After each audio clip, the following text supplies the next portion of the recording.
A Rádio Rio de Janeiro leva até você Mediunidade e Obsessão. Um programa que se propõe tirar suas dúvidas sobre esses dois temas com base na doutrina espírita. Apresentação: Moisés Santos.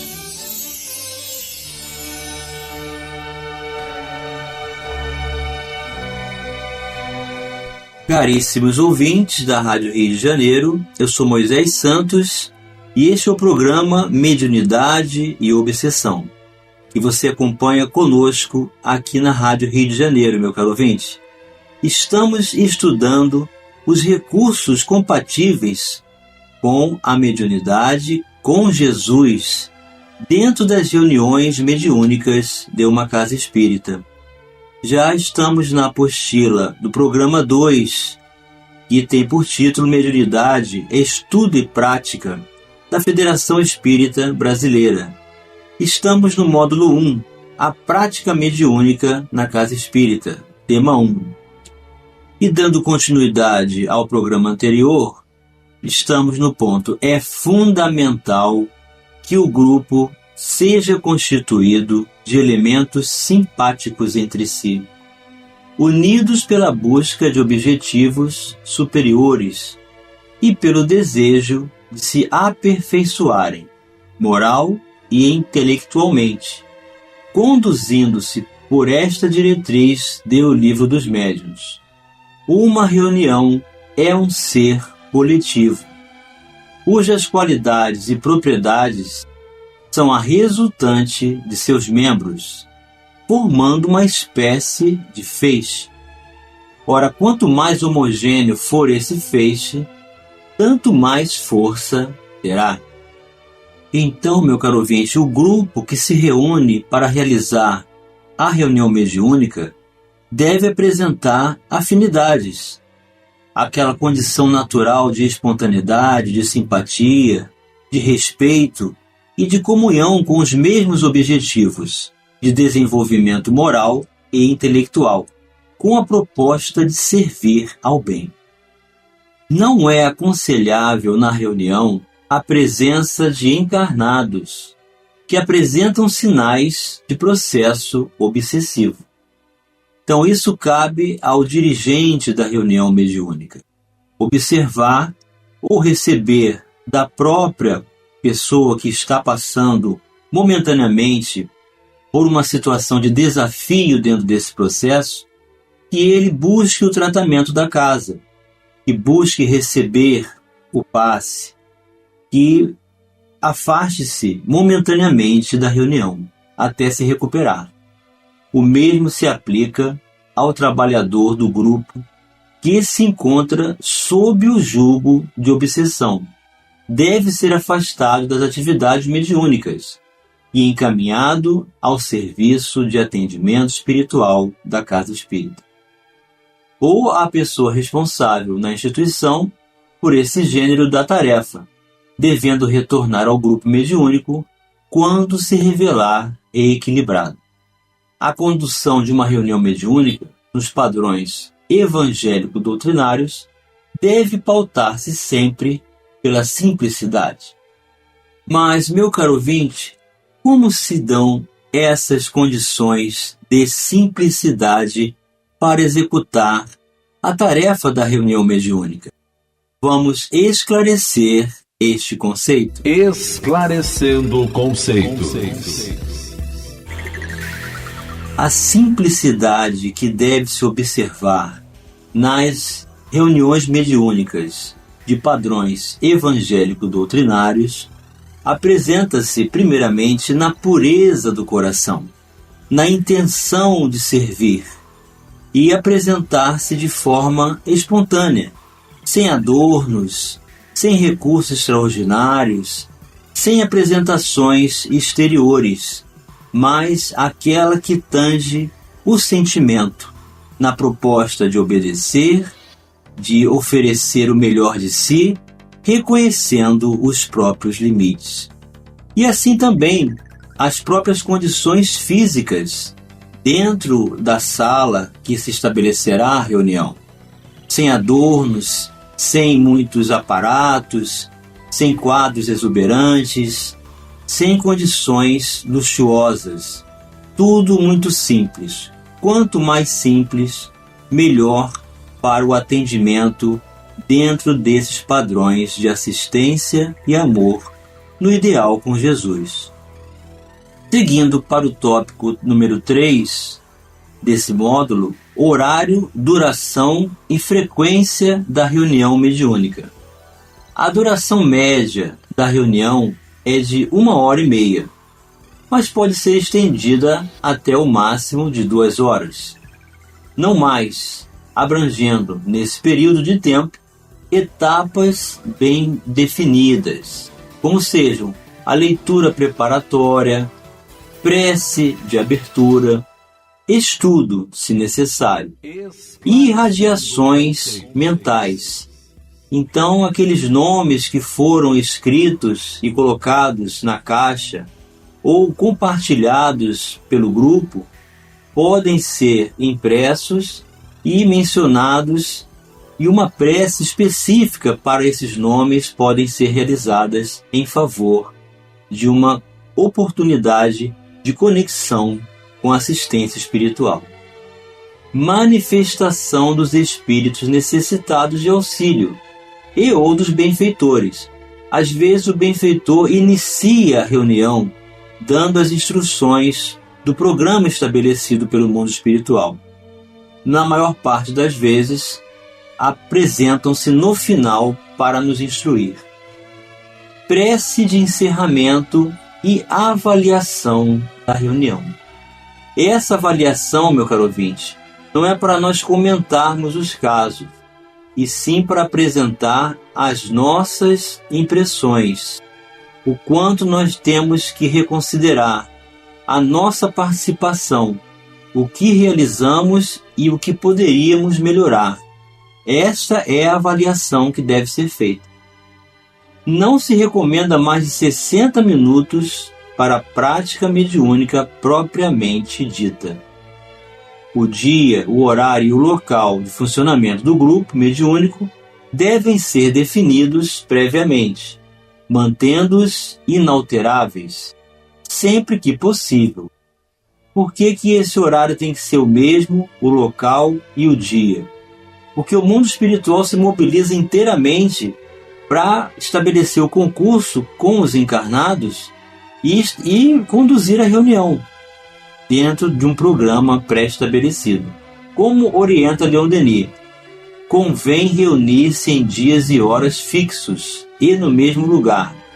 Os espíritos podem se apropriar assim dos elementos fluídicos que lhes são necessários e os lugares da reunião, impregnando-se desses fluidos, tornam-se cada vez mais favoráveis às manifestações.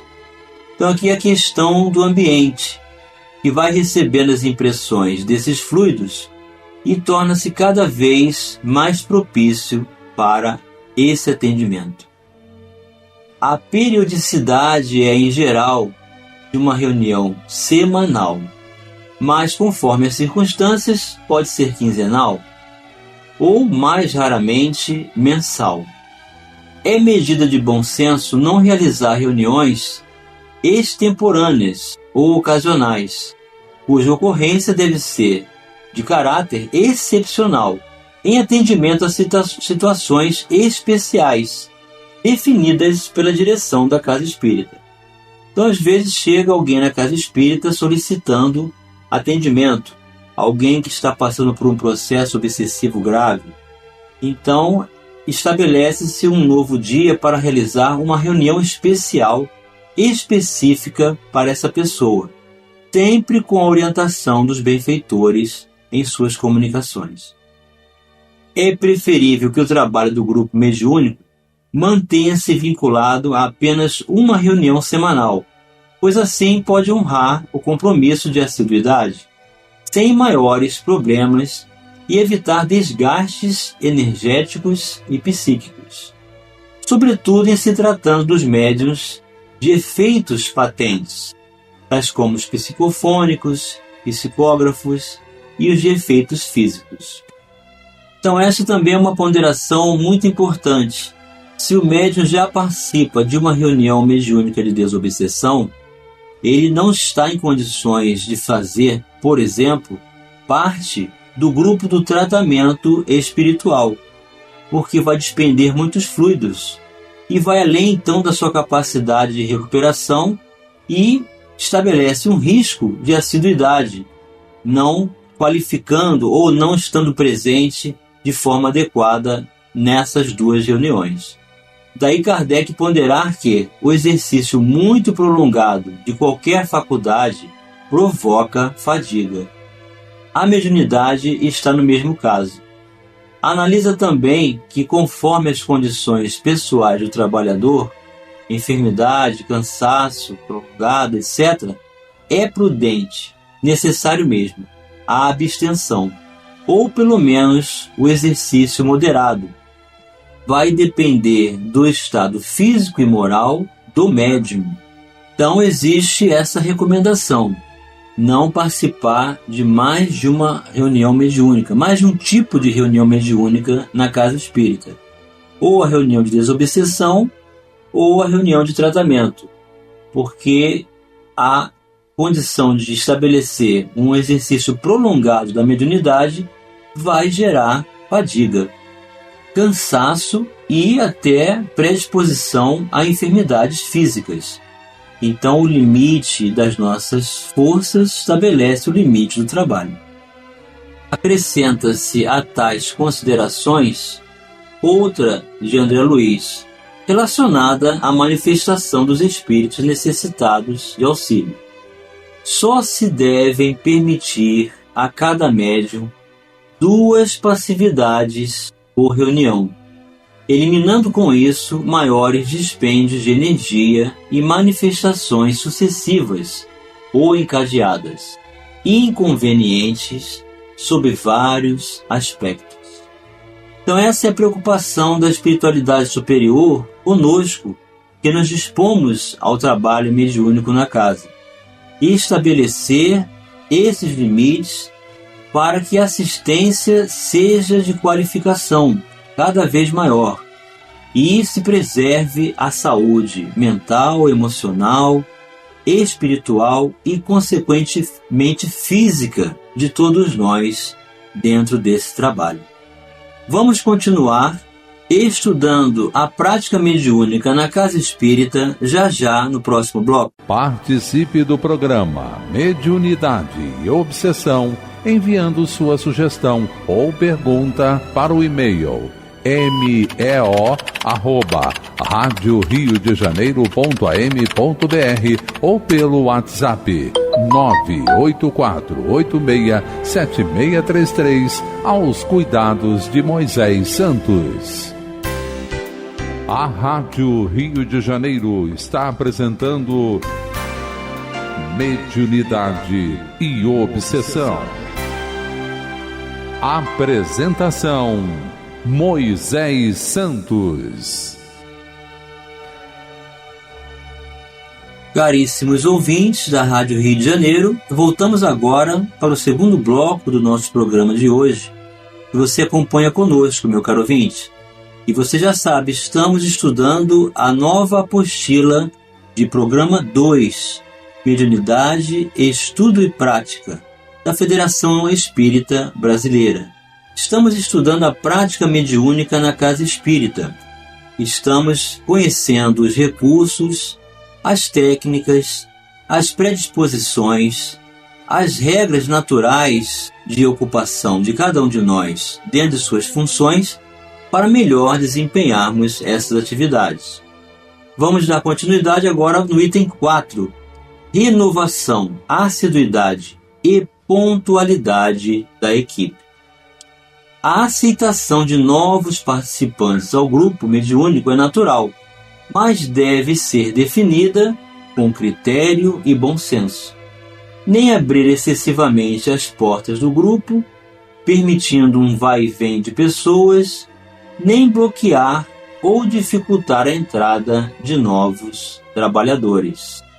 Esse trecho foi retirado do nosso Hermínio Miranda, no livro Diálogo com as Sombras, em seu capítulo 1, que intitula-se A Instrumentação. Então é muito importante ficarmos abertos a novos candidatos, mas desde que um critério, uma avaliação, uma conversa, um atendimento fraterno seja realizado e que essa pessoa seja realmente conhecida e que já esteja engajada na casa, estabelecendo concursos de voluntariado na promoção social, que seja trabalhador aplicando passe, que esteja vinculado a um estudo da casa, para que possa então, integrado com a espiritualidade desta mesma casa, poder integrar-se no grupo e manter-se. Pode-se programar a chegada de novos participantes, de tempos em tempo, analisando caso a caso, considerando as possíveis exceções. Leon Denis registra que a renovação frequente ou contínua pode ocasionar prejuízo de assimilação energética. Então isso é muito coerente, porque se o grupo torna-se um feixe que estabelece uma homogeneidade e equivalência vibratória e é considerado um ser coletivo, se ocorre mudança das peças, até que haja reajuste para remodulação desse conteúdo vibratório, já vai se desgastar um tempo e a qualidade da assistência realmente diminui. Então, Leon Denis sugere ser necessário que ao menos um núcleo de antigos membros permaneça compacto e constitua invariável maioria. Há outros aspectos que também merecem ser analisados com critério, tais como evasão, baixa assiduidade e impontualidade de alguns participantes. É necessário investigar com lucidez e espírito de fraternidade. Então, jamais com a ideia de autoridade fria, com a condição de rejeição. As causas que estão produzindo tais ocorrências devem ser criteriosamente analisadas com amor. E a partir desse ponto, conversar reservadamente com o trabalhador, visto que a adesão a qualquer trabalho espírita é sempre de natureza voluntária. Ou seja, essa decisão de participar da reunião mediúnica de desobsessão tem que partir do trabalhador. Pode ser até convidado, mas se não houver essa predisposição natural de assumir o compromisso, então fica aquela ideia de convocação, fica aquela ideia de imposição e constrangimento. E, às vezes, a pessoa obedece por admirar o dirigente, por reconhecê-lo numa faixa moral maior, mas isso não é de via de regra. É necessário que a pessoa que vá participar voluntariamente tome a decisão por si mesma, para que se responsabilize por ela. Por outro lado, é útil verificar se a evasão e a infrequência não estariam relacionadas a dificuldades na condução da reunião mediúnica, tais como condições de rivalidades, autoritarismo, desconfianças, indisciplinas acentuadas, práticas doutrinárias incorretas, pessoas despreparadas ou não sintonizadas para abraçar a tarefa.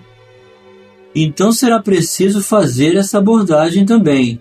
Se a ausência, a evasão, a saída das pessoas da reunião não estão acontecendo por conta de incompatibilidades doutrinárias, por falta de lhaneza, por falta de sentimento de caridade, por falta de convicção e sintonia no propósito. Tudo isso também são motivos para que o trabalhador não se sinta à vontade e não permaneça com a ideia de servir dentro de um grupo que não está muito bem adequado. Compreende-se, à vista desses fatos, quanto é necessário aplicar uma atenção rigorosa à composição dos grupos e às condições de experimentação. pondera Leon Denis. Então, esse grupo precisa estar constantemente estudando. Não é porque já estudamos a obra do Livro dos Espíritos ou o Livro dos Médiuns que não precisamos estudar mais. É preciso permanecer em contato constante para que essas diretrizes estejam bem estabelecidas em nossas convicções e sejam instrumentos constantes de recursos aplicados à coerência para melhor servirmos à espiritualidade superior e então, sendo instrumentos qualificados, realizarmos uma tarefa com segurança e qualidade. Isso vai manter cada vez mais o posicionamento dos integrantes e realização da melhor forma possível da reunião mediúnica de desobsessão. E chegou o momento, meu caro ouvinte, de você receber a mensagem ao seu coração. Mensagem ao coração.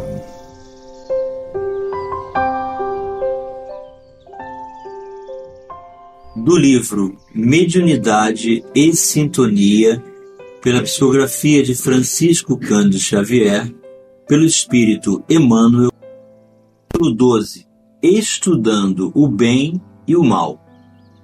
Para que sejamos intérpretes genuínos do bem, não basta desculpar o mal. É imprescindível nos despreocupemos dele, em sentido absoluto, relegando a condição de efêmero acessório do triunfo real das leis que nos regem. Evitando comentários complexos em nosso culto à simplicidade, recorramos à natureza. Vejamos, por exemplo, o apelo vivo da fonte. Quantas vezes terá sido injuriada a água que hoje nos serve à mesa? Do manancial ao vaso limpo, difícil trajetória cumulou-a de vicissitudes e provações. O leito duro de pedra e areia, a baba venenosa dos répteis, o insulto dos animais de grande porte, o enxurro dos temporais, os detritos que lhe foram arrojados ao seio. A fonte, entretanto, caminhou despretensiosa, sem demorar-se em qualquer consideração aos sarcasmos da senda, até surpreender-nos diligente e pura, aceitando o filtro que lhe apura as condições, a fim de que nos assegure saciedade e conforto. Segundo observamos, na lição aparentemente infantil, o ribeiro não somente olvidou as ofensas que lhe foram precipitadas à face, movimentou-se, avançou, humilhou-se para auxiliar e perdoou infinitamente, sem imobilizar-se um minuto, porque a imobilidade para ele constituiria adesão ao charco, no qual, ao invés de servir, converter-se-ia tão só em veículo de corrupção. E por isso que o ensinamento cristão da caridade envolve o completo esquecimento de todo o mal. Que a vossa mão esquerda ignore o bem praticado pela direita. Semelhantes palavras do Senhor induzem-nos a jornadear na terra, exaltando o bem por todos os meios ao nosso alcance, com integral despreocupação de tudo que represente vaidade nossa ou incompreensão dos outros, de vez que em qualquer boa dádiva somente a Deus se atribui a procedência. Procurando a nossa posição de servidores fiéis da regeneração do mundo, a começar de nós mesmos, pela renovação dos nossos hábitos e impulsos, olvidemos a sombra e busquemos a luz, cada dia, conscientes de que qualquer pausa mais longa na apreciação dos quadros menos dignos que ainda nos cercam será nossa provável indução ao estacionamento indeterminado no cárcere do desequilíbrio e do sofrimento. Emmanuel para os nossos corações, meu caro ouvinte, convidando-nos à libertação do mal, convidando-nos ao movimento, a seguirmos em frente com a proposta do bem, olvidando todo o mal que começa primeiramente dentro de nós mesmos. Um grande abraço e até o próximo programa. A Rádio Rio de Janeiro apresentou Mediunidade e Obsessão.